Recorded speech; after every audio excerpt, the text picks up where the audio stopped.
Hey, it's Drybear. Throne and Liberty has fully released, and whether you're someone who has started with the early access last week, or you just started with the full free-to-play launch yesterday, there is a timeline of events that you need to be aware of with the roadmap of Throne and Liberty. So right now, if you are in the early access group, you're probably max level or working close to max level. Generally, on average, if you're someone who's wondering how long it takes, on average, it takes anywhere from 8 hours to like 3 days. It's not super long. If you really sweat it out, you can finish in like 8 to 10 hours if you really know what you're doing and you push. But if you play casually, explore the world, do the quest, you can be done inside of a week very, very easily to get to max level 50. And then you're focused on getting your endgame gear, joining guilds, joining the activities of those guilds, farming loot, doing the hard mode dungeons, and everything in between. But you should know that the content in the game is not only going to be steadily released over the next couple months as Amazon and NCSoft work to get the content updated in the game, but also there's going to be an unlock schedule for the Archbosses, field bosses,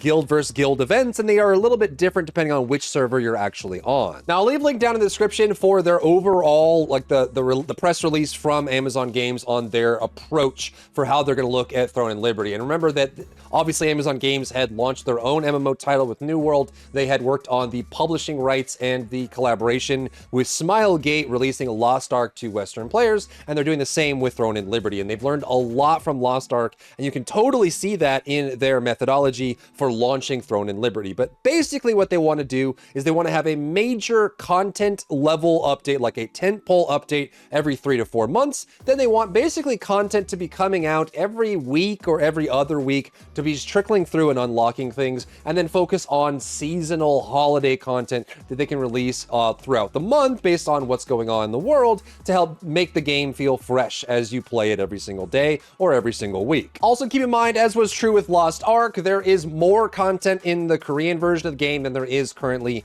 in the Western version of Throne and Liberty, and they decided they're going to stagger that content based on the experience and the feedback they got in Korea. So there are some systems that they will be slowly working out throughout the rest of the year towards the end that we'll have to look forward to. The main systems we have to look forward to are going to be 2-star dungeons, which is just like a super hard mode version of the level 50 dungeons that we have right now. Tier 2 gear, which is a level up system for the gear that we have, a rune system, and a trait resonance system. And they also mentioned that the skill specialization that they added to the game is something that they moved up into the release because they didn't want us to start without it, and we'll see that coming out over the next couple months. Next, there is a milestone system that will slowly unlock content in the game that you have something to look forward to as things get completed by guilds on your server or in your area, and how you play the game as well. So this is the full schedule that they have. The 2 columns you'll see on the right side, these are going to be if you're on an early access server, and yes, even if you joined free to play yesterday with the game, you can still be on an early access server, or you can transfer over to one. So you have to know what kind of server you're on. It says early access or just a regular server name, depending on which one you're on. And this is the schedule of the process here. The first one is the first launch day, which we are complete with. This is a bunch of dynamic events and a field boss Mordecai. You'll even get a quest for completing Mordecai as well, and they'll just start to rotate in game. You'll see that on your map already. Then what we unlocked today is Rift Stones, which are guild PvP events. A couple of those, Mordecai, Chernobog, King Excavator 9, as well as a peace version of that with King Excavator 9. A couple more dynamic events and another field boss with Chernobog. All those, I think, maybe even Antness are all unlocked on the full servers, and of course they're already unlocked on the early access servers in game right now. And by the way, if you ever want to know where any of these are, you can open your map and go to the timetable. This is where you're going to see all of the active events that are going on currently today, as well as the future and all of that. So if you want to look at these, you can see what's going on. The greenish events are peace events that are usually non-PvP that allow you to collect things, fight bosses. World bosses have the peace version as well as the friendly version, and there's usually no like the Dominion event or the peace events. These are all just non-PvP.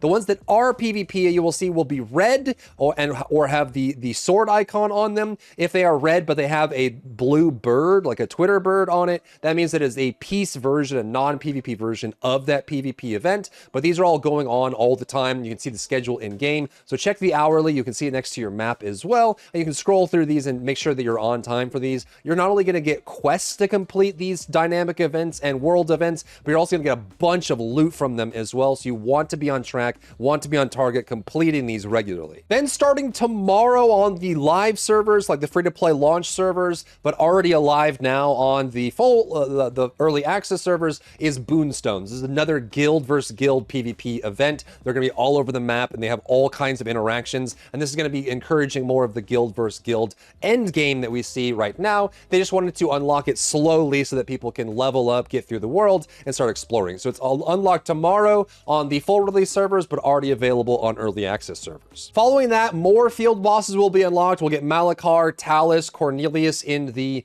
full release servers. Early access already has these. Shadowed Crypt is as a dungeon available, more dynamic events. And you see as we push further and further, we have more field bosses, more dynamic events, more rift stones, which is the guild PvP. And the reason I'm scrolling down here is like I want to bring you to the next major thing that we want to be aware of. You'll just know that as you progress through these, even like, you know, we're down here, right? At this point, Requiem of Light and Azrael are not available on any of the servers, whether it's early access or full release. More of these rift stones start showing up, but as we get further down, there's a new kind of content outside of the abyss level dungeons and the new field bosses, dynamic events. The first one you want to look at is going to be all the way at the bottom here, these Archbosses. These are the mega difficult bosses. The first will be available on October 21st on any early access server, but if you're playing on a full release server, it's going to be October 26th. So towards the end of the month, the Archbosses will start showing up, and you want to hit level 50 and start preparing yourself for those moments, because that's when a lot of aggression is going to start coming out from guilds as they fight over this kind of content, but also try to get the best loot in the game and pay out dividends based on how they perform. And I mean it when I say this is a crucial time for you if you are heavily into Throne and Liberty, because you want to be able to get into an active guild and also reach max level and finish the main story quest, so you can start participating in these events once they go live. So a lot of these Boonstones, Riftstones, field bosses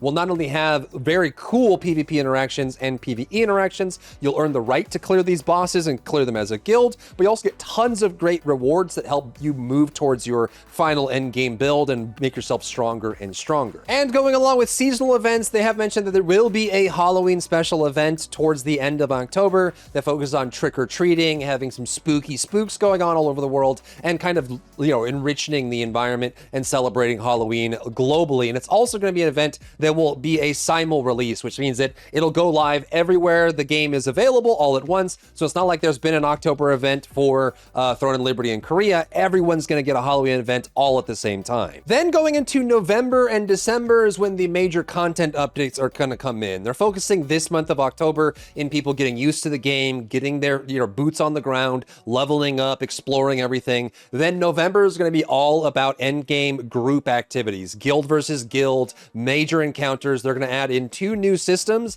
the siege mode, where you can escort things and do major like guild versus guild sieging on castles and trying to break them down and break inside. And then there's their special tax delivery mode. If you haven't heard of this, this is a basic idea that the guilds that are in control of manors will build up wealth and resources, but in order to store that, they will have to transport that wealth from one place to another to store it in their bank once it's built up. This will trigger their special tax delivery modes, where you can see on screen there will be these big escort motions with golems and big monsters, and then other guilds will be able to siege. It'll be like a set time in game. The golem will try to take the wealth from one place to another, and the other guilds will be able to invade and try and steal that wealth from that guild that was in control, and you fight through this all the time. So again, it's more in their guild versus guild open world encounters, PvP encounters, that unlocks more PvE encounters as per their end game. And lastly, going to December is going to be their first major content update. They mentioned they want to do content updates every 3 or 4 months with like meta shifts, lots of new content, new encounters, new systems, new progression unlocks as part of the game,